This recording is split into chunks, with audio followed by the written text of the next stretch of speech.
Hello, let me introduce myself. My name is Vidyantia Skinanti, and my number is 2022018 from class A2 2020. Here I am going to give the presentation about the topic materials. What is interpreting? Interpreting is a translational activity in which one produces a first and final target language output on the basis of a one-time exposure to an expression in the source language. The most common two modes of interpreting are simultaneous interpreting, which is done at the time of the exposure to the source language, and consecutive interpreting, which is done at breaks to this exposure. Interpreting is an ancient human activity which predates the invention of writing. However, the origins of the profession of interpreting date back to less than a century ago. Interpreting is an activity that consists of establishing oral or manual communication between two or more speakers who are not speaking or signing the same language. The role of the interpreter is to help establish their communication between the professional. For example, is social worker, healthcare professional, lawyer, and the person with limited English proficiency, LEP. For the communication to be truly direct, the interpreter serves strictly as a communication conduit, always interpreting in the first person. Interpreters strive to render all message in their entirely accurately, as faithfully as possible, and to do the best of their ability without addition, distortion, omission, or embellishment of the meaning. A brief history of interpreting. Historical interpretation is the process by which we describe, analyze, evaluate, and create an explanation of past events. Base our interpretation on primary, first-hand, and secondary scholarly historical sources. Analyze the evidence, context, point of view, and frame of reference. Yes, it is a complicated process, but historical thinking improves with the practice. Interpretation might explore causality. What made something happen? Processes, revolutions, economic depressions, conflicts, social class, race, gender, historical outcomes, effects of past events, or many more topics. Creative thinking. So, what are primary sources in history? We get this definition of primary sources from the Society of American Archivists. Material that contains first-hand accounts of events and that was created contemporaneous to those events or later recalled by an eyewitness. Primary sources emphasize the lack of intermediaries between the thing or events being studied, and reports of those things or events based on the belief that first-hand accounts are more accurate. Examples of primary sources include letters and diaries, government, church, and business records, oral histories, photographs, motion pictures and videos, map and land records, and blueprints. What skills and qualities does a good translator need to have? There are certain skills and qualities that distinguish the average translator from the industry leaders, and we have shared a few of them below. 1. Advanced language knowledge. To get this level of language knowledge, many translators study translation or a language-related subject at master's level whilst continuously building on their knowledge throughout their career. 2. Excellent writing capabilities. Depending on the subject matter, a translator may need to show off their literary flair or they may have to stick to being very factual and in line with the source text.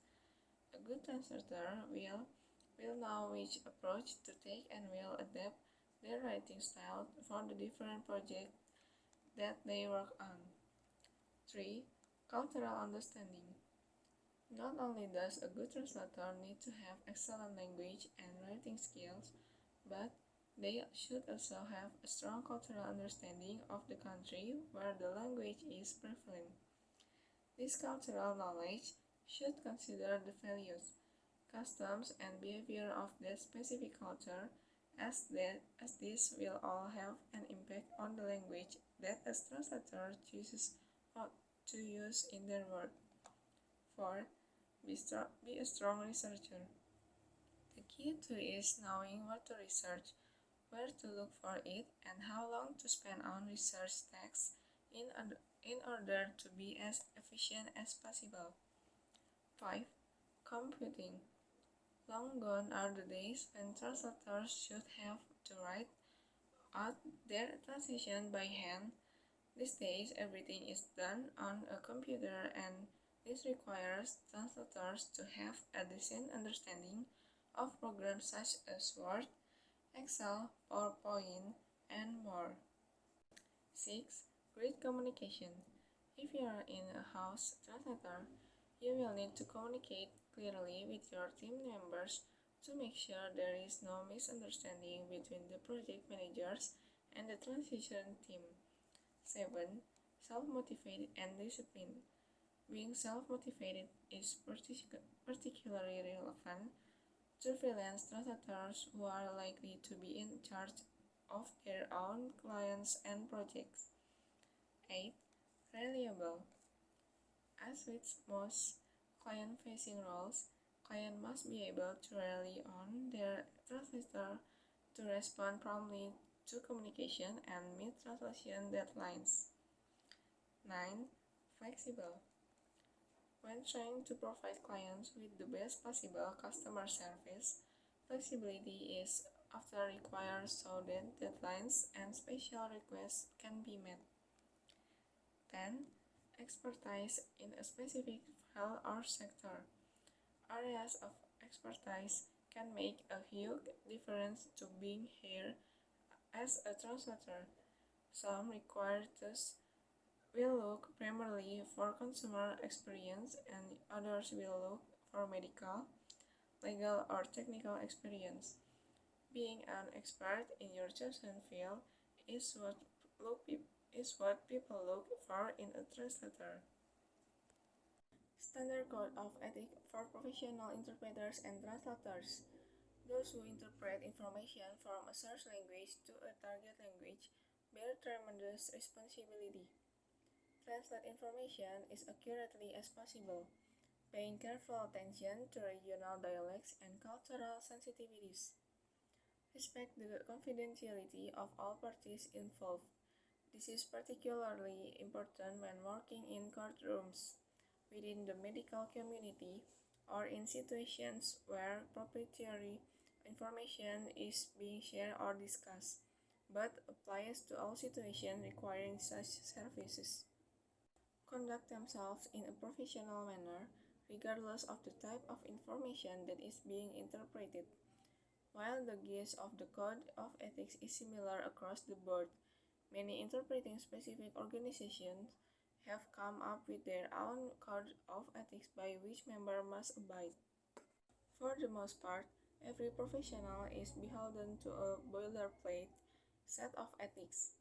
A code of ethics helps protect both the client and the interpreter. You should only work with a professional translation or interpretation services provider to uphold a similar roster of ethical guidelines, including requirements such as 1. Accuracy. Translators and interpreters will work to the very best of their ability to provide a true and faithful rendering of the source language. They will not omit or add anything, and will also preserve the spirit and tone of the source language message. 2. Cultural sensitivity. Since cultural norms vary from country to country and region to region, interpreters must have an abiding respect for the variances and be sensitive and attentive to the cultural sensitivities of the individuals or group they serve. 3. Confidentiality. Translators or interpreters may never divulge any information they obtain or receive through assignments, including any information obtained through written documents or other source materials. 4. Disclosure. Similarly, interpreters will never discuss, offer opinions, or publicly disclose information obtained during or regarding the scope and assignment. They are not to act as consultants, experts, or provide any additional information. Their purpose is solely to interpret a source language to a target language, preserving as much of the original intention and nuance meaning as possible. 5. Proficiency. Professionals interpreters must meet a minimum proficiency set, but not limited to passing certification tests, exhibiting experience and competency in the art of translation or interpretation, and holding membership in industry-relevant professionals associations. 6. Compensation. Interpreters or translators should never accept or charge additional money, bonuses, compensation, or favors from the client. They also will not use or provide their time, facilities, supplies, or equipment for personal or on private gain. 7. Non-discrimination and conflict of interest. Translators and interpreters must remain completely neutral and unbiased in all situations. Their job is strictly to convert the meaning, tone, and essence of a written and or spoken source language.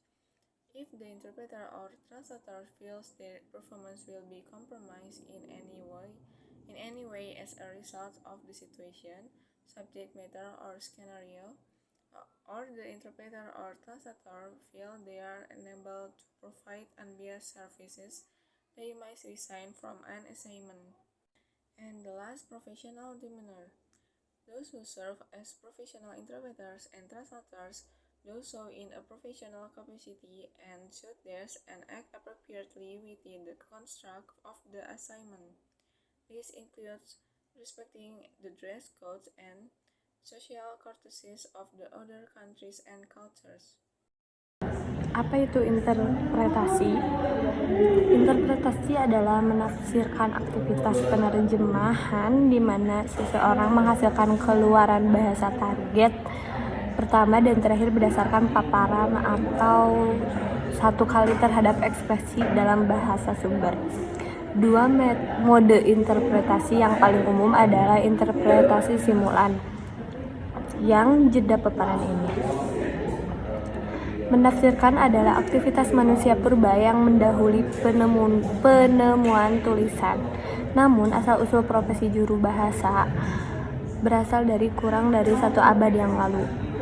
Antara 2 atau lebih pembicara yang tidak berbicara atau menandatangani bahasa yang sama. Peran juru bahasa adalah untuk membantu membangun komunikasi langsung antara profesional, misalnya pekerja sosial, layanan kesehatan, dan pengacara, dan orang dengan kemampuan bahasa Inggris terbatas (LEP) agar komunikasi benar-benar langsung. Juru bahasa hanya berfungsi sebagai saluran komunikasi, selalu menafsirkan sebagai orang pertama.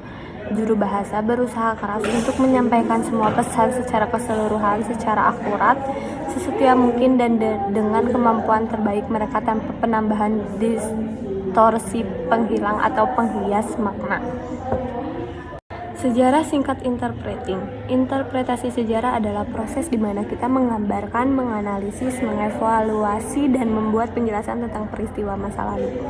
Kami mendasar interpretasi kami pada sumber-sumber sejarah primer, langsung, dan sekunder ilmiah. Kami menganalisis bukti, konteks, sudut pandang, dan kerangka acuan.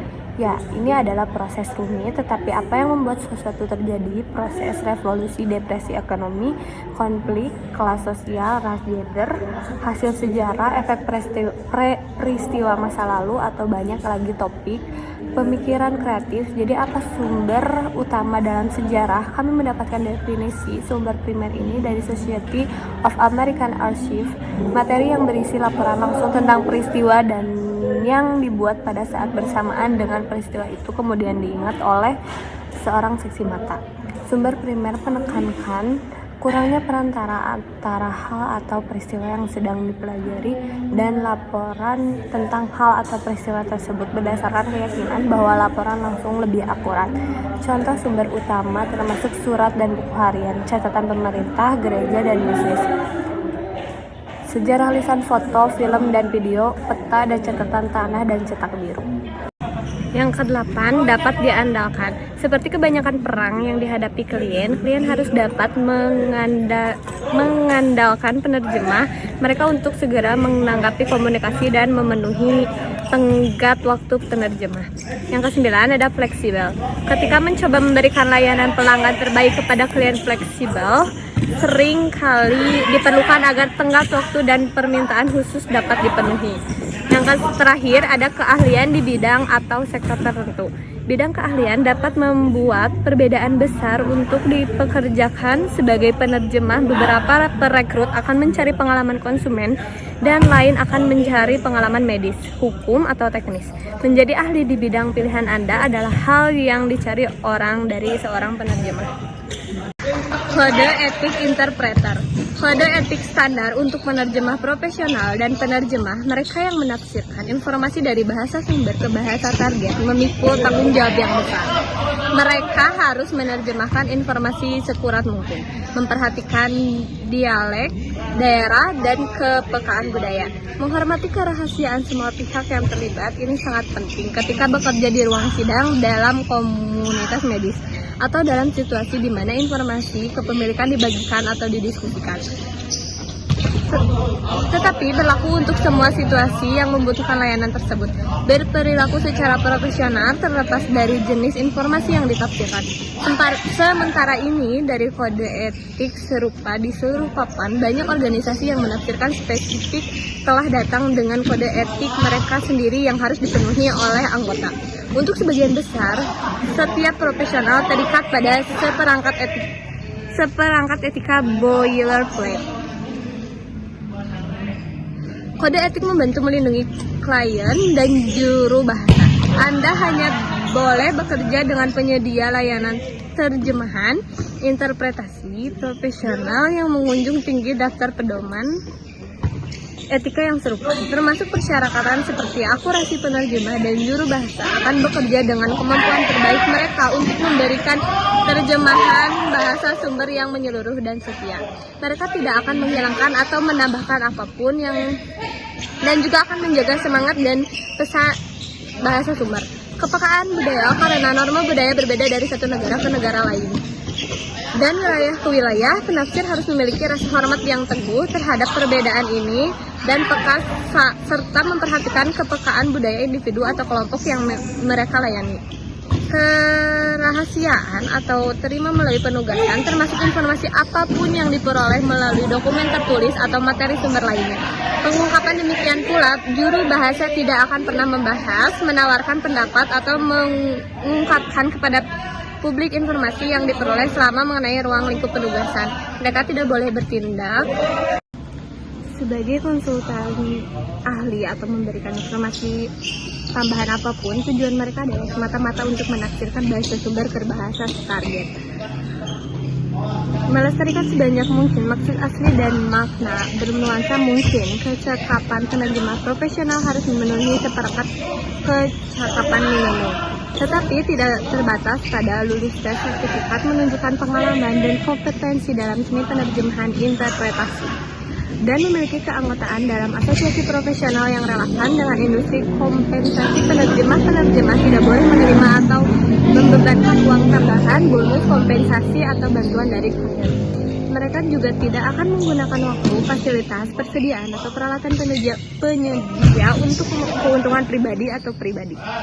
Sepenuhnya netral dan tidak memihak dalam segala situasi. Tugas mereka adalah mengubah makna, nada, dan esensi dari bahasa sumber tulis atau lisan. Jika juru bahasa atau penerjemah mereka kinerja, mereka akan terganggu dengan cara apapun sebagai akibat dari situasi. Materi pelajaran atau skenario atau juru bahasa penerjemah tidak dapat memberikan layanan yang tidak memihak. Mereka harus mengundurkan diri dari tugas sikap profesional mereka yang melayani sebagai juru bahasa dan penerjemah profesional. Mereka melakukannya dalam kapasitas profesional dan harus berpakaian dan tidak bertindak dengan tepat dalam konstruksi tugas.